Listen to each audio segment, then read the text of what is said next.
Chairman, vice chairman, বিশেষ করে vice chairman তার কর্মদক্ষতা রয়েছে এবং ওনার সহযোগিতায় আপনারা সরকারি প্রোগ্রামগুলো সঠিকভাবে ইমপ্লিমেন্ট করুন।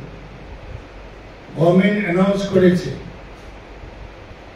কৃষিমন্ত্রী জায়গায় জায়গায় যাচ্ছে, বিভিন্ন স্কিম অফিসারদের নির্দেশ দিচ্ছে কর্মীদের।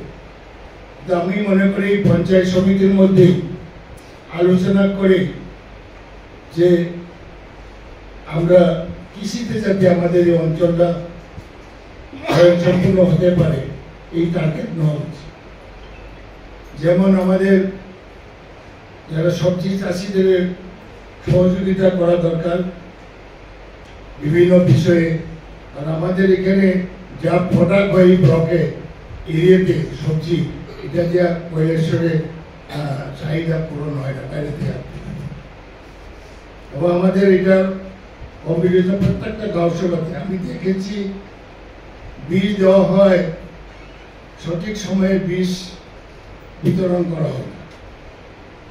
ম্যাক্সিমাম টাইমে আমরা দেখছি সঠিক সময়ে যাতে সবজি বীজ হোক আর ধান বীজ হোক যাতে কৃষকদের কাছে পৌঁছে। এবং একটা আমি প্রস্তাব দেব, একটা টার্গেট নেন এবারও, সামনে তো শীতের মরশুমে যে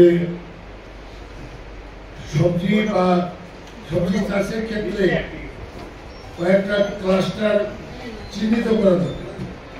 এই গাঁওসভা বা এই অঞ্চল যারা সত্যিকারে যারা প্রোডাক্ট করে, সবজি উৎপাদন করে, তাদের সহযোগিতা করে উৎসাহমূলক একটা সবজি ভিডিও সাহেব বলে তো হবে না, এখানে ডিপার্টমেন্ট লাইন ডিপার্টমেন্টগুলো থাকতে হয়, আলোচনা করে প্রজেক্ট তৈরি করে যাতে সাকসেসফুল হয়।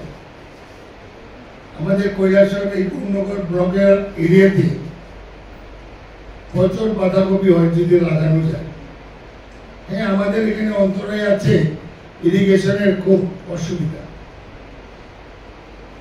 1 কিলোমিটার জায়গাতেও ইরিগেশনের ব্যবস্থা নেই, এটা একটা সমস্যা।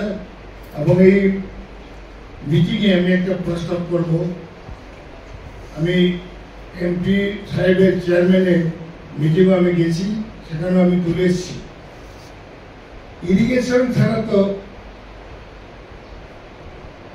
কৃষি বিপ্লব সম্ভব না।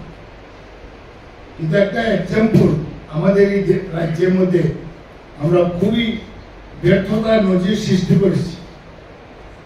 মহারানী ব্যারেজ উদয়পুরে, আমাদের নালকাটায় মনু ব্যারেজ, চাকমা ব্যারেজ, 3টে করা হয়েছিল কৃষকদের জমিতে সেচের জন্য। প্রায় 35-40 বছর হয়ে গেল মনু নদীর ব্যারেজ কাজ শেষ হয়নি। লজ্জার বিষয়।